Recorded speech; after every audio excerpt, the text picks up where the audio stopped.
everybody? Welcome back to Big Things Kentucky. As always, make sure you subscribe, share, like Big Things Kentucky on YouTube. Hit that button right there. Click that. See, Coach Truck got that purple Big Things T-shirt back. I got my head to match it, Coach. I got you, Coach. I got you covered. So make sure you holler at Coach Truck myself. We coming up with a new design soon. So be looking for that. It's pretty good. Thanks. Shout out to the young lady who made a drawing for us, Coach. Really appreciate the talented young lady. Miss Brittany Franks. You can look up on Facebook. She does all kinds of designs. I appreciate Miss Franks. She filled my beard completely in. You know what I'm saying? It's coming, but she filled it completely in. You know what I'm saying? But that's all right. All right, man. Going into this week, man, we've had teams on both sides, boys and girls team, have to go on quarantine. This COVID thing is really hitting basketball way more than it did football. You know what I'm saying? I know they had concerns about it being an indoor sport and all of that, but man, it's getting rough, Coach. It is, and you know, we talked to Coach Glenn Wilson here shortly. He talks about it in the interview as being adapted to it. Speaking of Coach Glenn Wilson, we talked to the Great Crossings coach. Here's that interview.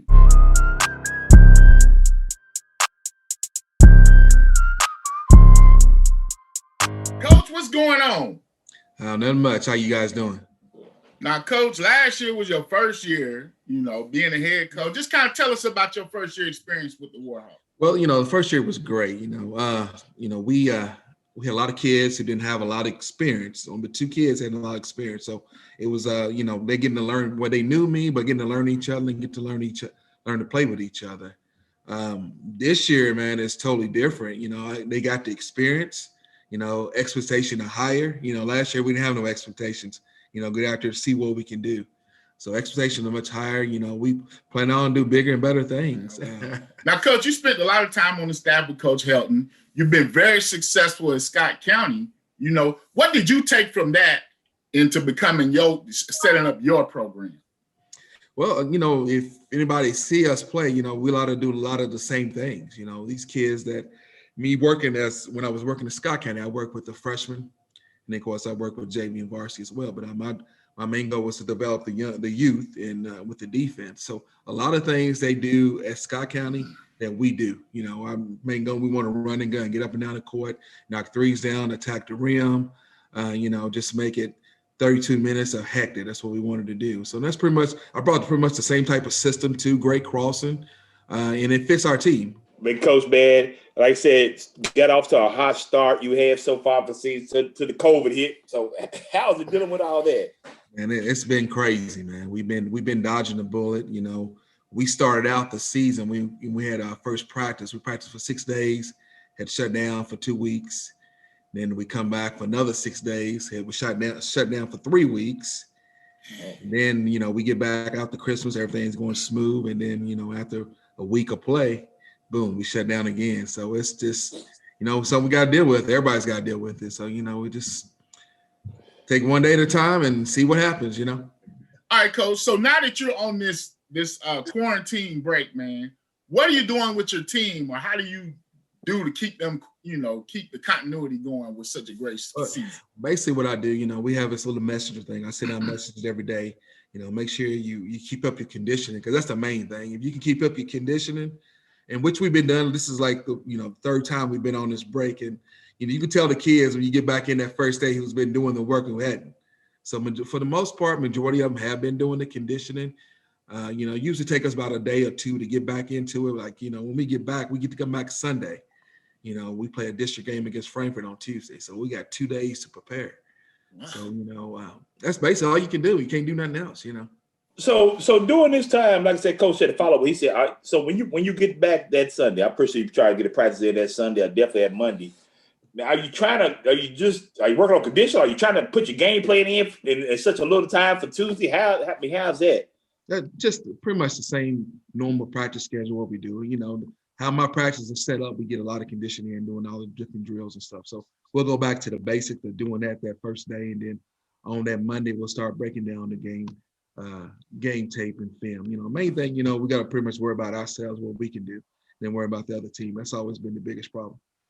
All right, Coach, you let my brother McMahon, who's averaging 18 points a game, Coach, doing it on both ends of the court. And then you also got Timothy Williams. Yes, sir. Yeah. Those two young ladies are doing things. Timmy's averaging 15, almost 16 points a game, coach. That's very impressive to those two young ladies. Yeah, they were our two leading scorers last year. You know, there was the two that had the most experience coming into last year. And this year, you know, they are two leading scorers. Both of them could play. You know, Brayley is our floor general. You know, she's out there. She texted me out to, hey, coach, I think we should be doing this. And that's what you want out of your point guard. Yeah. And Timmy's our most athletic. I mean, she can score at will. She can do so many different things. You know, we just got to stay consistent and continue to do it. And you know, she got to know, hey, can't nobody stop her but herself. Any other kids we should be looking out for on the team? Any other girls? Yeah, man, we got we have one of our sophomores. She's a 6 foot sophomore, Reagan Barrett. She's been doing pretty good this year. She's been averaging probably about 10 points a game. You know, 6 or 7 rebounds. You know, inside presence is what we need big time. That killed us last year. But she's been very consistent this year. She's got a little stronger.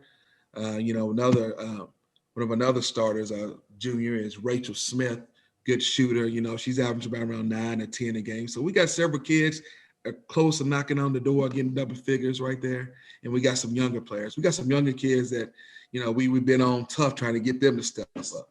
So, you know, we can get these younger kids to step up.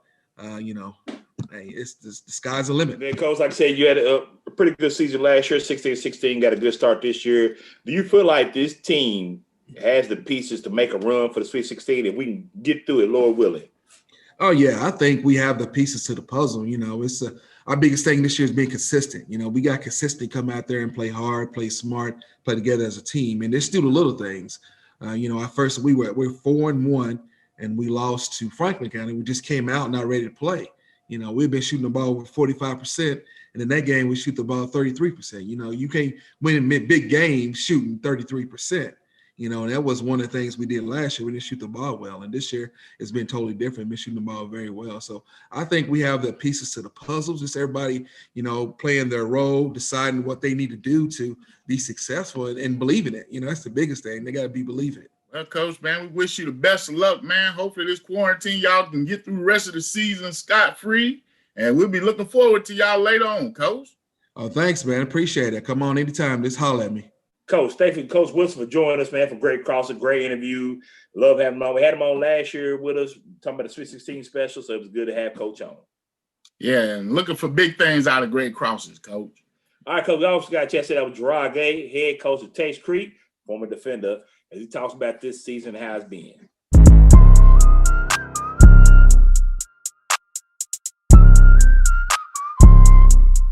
Y'all had a good season last year, man. You were led by a very senior-laden, athletic, great team.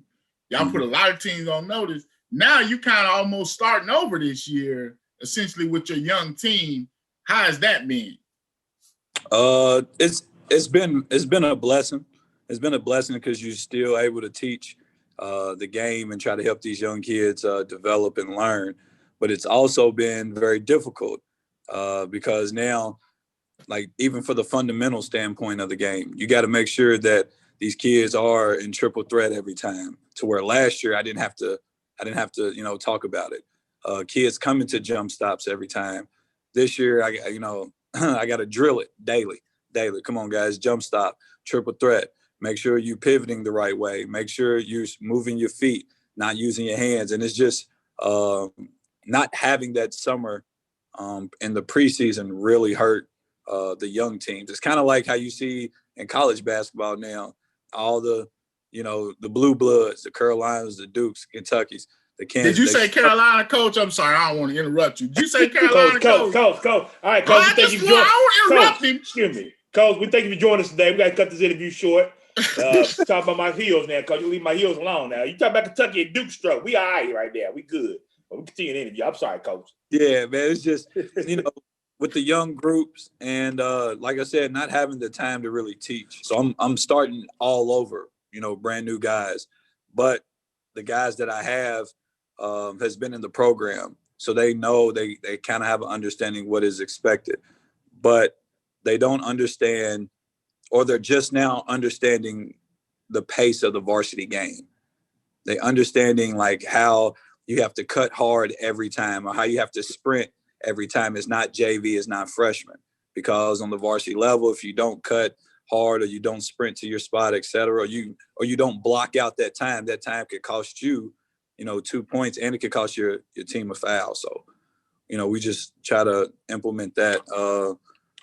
Not having that senior group is put a lot of the pressure on us coaches to be leaders, to be vocal. But I always tell my team, a coach-led team as your leader, you won't make it far.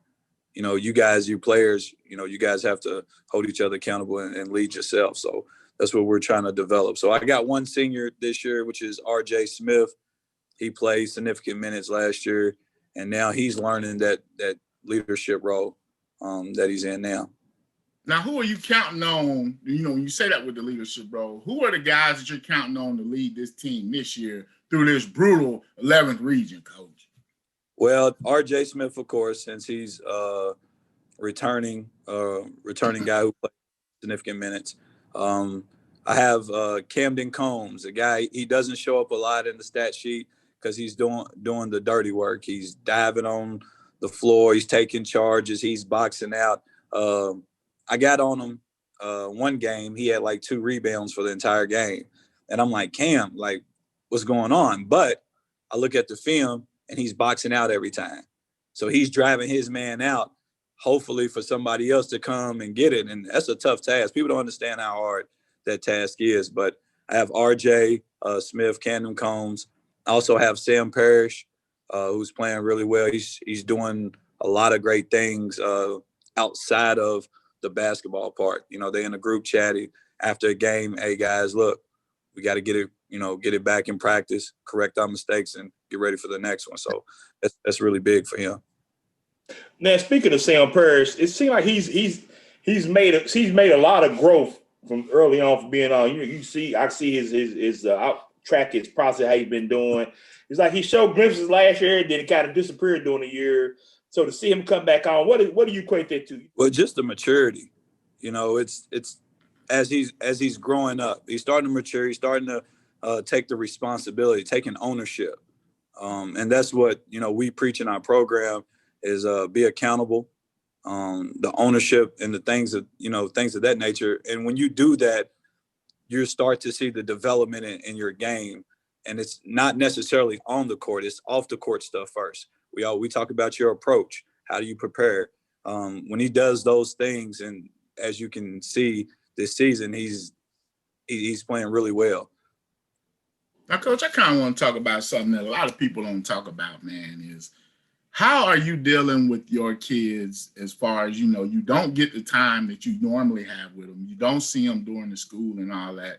Is there anything extra that you can do to kind of help build that team chemistry? What are some of the things, or what can you do to help build that chemistry?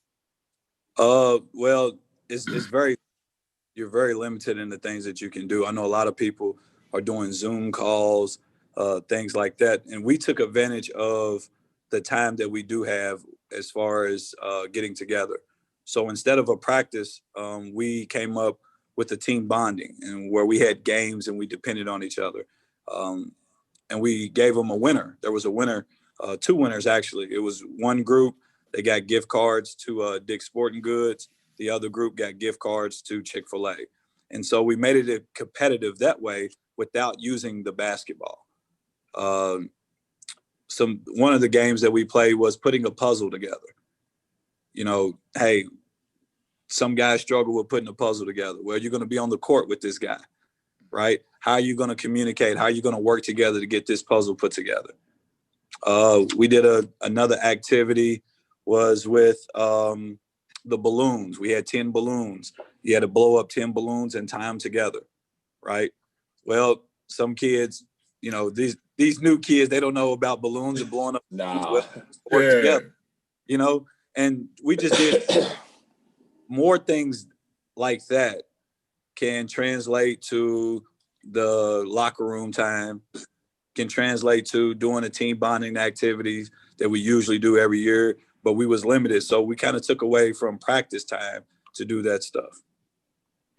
Now, Coach, man, first I want to commend you for, of course, how you handle your program, doing a great job with them. You know, dealing with older kids, younger kids. Do you feel like you have to be? I mean, you dealt with some tragedies during your time there. Do you feel like you have to be a father figure as well as teach these kids about life, as well as also teach them the game of basketball in a little bit of time? And it's like you excelled at it. How has it been personal for you to be able to do this for these kids? Well, it started when I was a player from my great coaches, and how they was able to always be available for anything that I needed. And so what I did was all the great coaches that I played for, that I learned from, I kind of took some of that and implemented as the coach that I am today.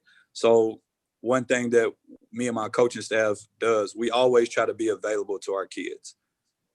We kind of divide them up like, hey, you take this set of 5, you take this set of 5, et cetera, and start a text group. You know, just seeing how they doing, seeing what they need, things like that. When you do that, you give them an outlet, because you're another voice. You're kind of like another voice in the household, even if they do have mom and dad. And we know kids. Mom and dad say something, I don't believe it. But then somebody else tell me, oh yeah, that, you know, mom said the same thing, you know. So that's where we try to be more of that second and third voice to back up the parent. Because that's the number one thing. Had a conversation with my kids yesterday about, you know, listening to your parents. You only get one. Amen. You only get one parent. And unfortunately, the way things are, you know, once they're gone, they're gone. So value the time, listen to them, and we just try to be supportive. You know, I take my hat off to all the coaches, you know, not only just in the 11th region, but in all the 16th regions who are, you know, going through this time of uncertainty. You don't know if you're going to play today, if you're going to be on shutdown. You don't know if, you know, if a player is going to, you know, contact the virus, or if it's a referee contact the virus. So my thing to the coaches is that I commend you guys. I also commend these kids, because, you know, with the uncertainty, they don't know if they're going to play. They don't know what's going on. Just continue to be grateful and thankful for what you have, because, you know, at any given moment, this game could be taken away.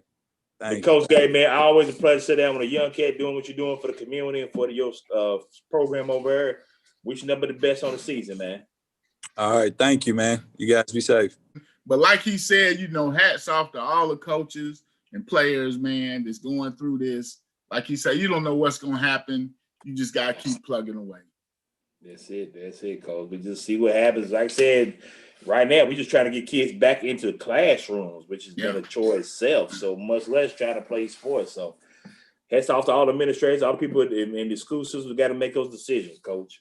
All right, Coach. Also, we sit down with Lexington Catholic star. Hold up, Coach.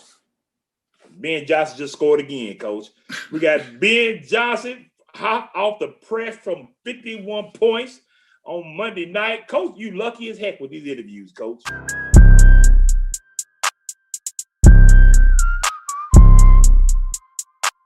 Ben Johnson, Ben, I heard before you got on here with us, you scored 10 more points to add to your total of 51. Ben, that's an impressive game. And you also had 10 rebounds, man. How does it feel coming off such a monumental game? Man, it feels great. Feels great. Feels good to go out there. We were down a couple starters, so to go out there and kind of persevere through the adversity and get the dub in Louisville. Cal's a good team, so that was a big win for us. Felt good. Now, was you kind of feeling it? You know what I'm saying? Is it something where when you went in the game, you was like, I'm gonna have a big game tonight, or was it just kind of just came to you? Yeah, in warm-ups, you know, we were down, so me and Jack Gilman kind of looked at each other and we're like, yeah, like we need to have a big game tonight. And we went out and I hit my first couple of shots, and that kind of got me going, and then the rest is history. Now, you know, last year you guys got to the region championship. You lost to Scott County, you know, heavily favorites, man.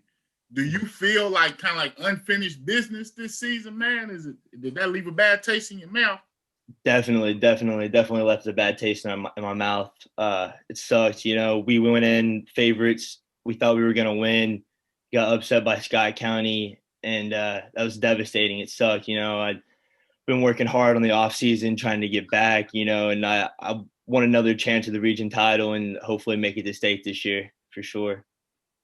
Good being, man. You've had a remarkable career at Catholic. Your senior year coming up to, you've been playing starting as a freshman. Put up great numbers. You feel like you've been on the radar. Do you feel like everybody knows who you are now? And two, are you feel like you facing everybody's best defender every night you go out? Yeah, I feel like I'm definitely facing everybody's best defender for sure. I I can't tell, man. 51 points. Yeah, man. I still think I'm getting everybody's best defender, but yeah, my teammates do a really good job of giving me the ball in good positions and like letting me get open shots. So my teammates really are doing a lot of the hard work. Now tell us a little bit about your relationship with Coach, man. I know he's coached both of your brothers, and some people say you may be the best. How has that relationship been with you? Hey, you see the smirk on his face? He said, might be. He said, come on, Coach. That you watch basketball? He said he is the best Johnson brothers. It's Ben and then the other brothers. That's what he said. Tell him, Ben. You like Michael Jackson, Jackson 5. What's wrong with you, Coach? I'm sorry for that, Ben. Coach disrespect you like that. Yeah. No, I have a great relationship with Coach Salzman. I've been around the program since both my brothers played since I was young, since I was 3 years old. So we've known each other for a while. There's a lot of respect between us both. We communicate great with each other. If I see something on the court, I can relay it to him, and then he gets it, and he trusts me, and I trust him, and we have a great system going over at Catholic. Hey, I see you didn't touch the best Johnson brother comment though, did you? I answered it for him, Coach. I'm his agent. I answered it for him, Coach. Move on to the next question. Now, Ben, man, you averaged almost 26 points last year, averaging 28 points this year. Man, what have you done to work on your game to improve? I don't think it's possible. What have you done to improve on your game? In the off season, I just go through workouts, really try to work on my ball handling and my shooting, try to get as much shots as possible. You can never get up too many shots, work going to the gym, shooting shots, shooting deep shots, trying to extend the range. You extend your range, you become really hard to guard. So I've been trying to extend my range, and then it's about it. Now you're committed to Bellarmine, looking forward to that in your college career. What made you make that decision early, and were there any other schools that you kind of contemplated? Honestly, not really. I committed so early that I didn't have any other offers yet. So, but what made me commit was the system they run over there. They move the ball. No one's selfish. It's a team game over there. The coaches, I love the coaches, the staff, and I just thought I could fit in really well over there. Now, man, as you going into this season, of course, your number one goal is the team goal to get to the state championship, which you did last year. Secondly, in back of your mind, is getting that Mr. Basketball also a goal of yours? For sure. Mr. Basketball is a great accomplishment for anybody, and that's one of the best things you can get. State tournament's definitely one on my list, but man, that's probably a close second for sure. I'm gonna do everything I can to try to get it, but who knows? I'll settle for a state championship. Yes, sir. Yes, all right. I got your back, man, and I'm riding with them Knights all the way, baby. We're going to keep doing what we're doing. We winning, we riding, baby. Shout out to Jake Goldman, too, man. The quarterback doing big things. And my man, Blake, always open Busan. Hey, man, you got to give him the ball a couple more times. Let him shoot a little bit, man. Yeah, we got the dual sport athletes. Yeah, Coach, look, man, Coach Ben got that mama mentality, not LeBron passing it. Ben's a killer. He's going to put up his 30, and then I'll let everybody else get involved. Tell him, Ben, man, we got this. Come on, Coach. Hey, do you have a favorite NBA players or anybody that you kind of maybe mold your game after or anything like that? I like Steph Curry a lot, the way he shoots it from anywhere. I've been trying to work on that, just extending my range, like Curry. Curry kind of changed the game for everybody, made it a 3-point shooting game. And so like I've just been trying to, be able to move back, shoot it like as soon as I can cross half court and everything like that, like Curry can. So Now I know you do have a quick release on you. It's like you can get your shot off at the phone booth. It's like you got your gun loaded. You cross half court, you load the gun. I'm about to shoot you. I better be ready. Yes, I mean, is this something you worked on? Is this something that you just worked on over time? Is something you always had? Yeah, definitely. I've been going to the gym since I was young. My dad's been really helpful. You know, he's been critiquing my shot, trying to help me work on my game, and that was one of his biggest things was quick releases. You know, we're a shooting family. You know, we can all shoot it. So like that's our who's the best shooter though? Man, that's a close one. That one might be the oldest one, Tanner. he might have the best strap on him, honestly. What you got in store for us next game, man? We're going to have to check in on you on a weekly basis. Man, hopefully something big. We got Trinity Friday, so we'll see how that goes. Hey, good luck, man. Appreciate you. Great talking to you. Take care, man. Yeah, thank you. Appreciate y'all having me. Yes, sir. All right. Coach, man, great interview with Ben Johnson. Great young man. Been doing his thing over there since like a freshman over at Catholic. He's under the radar a little bit, but we all know how special and talented he can be. Could this be Mr. Basketball season for him, Coach? What do you think? Yeah, man, I think he's got to be the favorite, or if not, top 5, Coach. He keep putting up these 51-point nights, and he's gonna be a lot. Man, Coach, man, as always, you should be a living donor. I'm Coach Bew, my main man, Coach TB on the side, Coach Truck.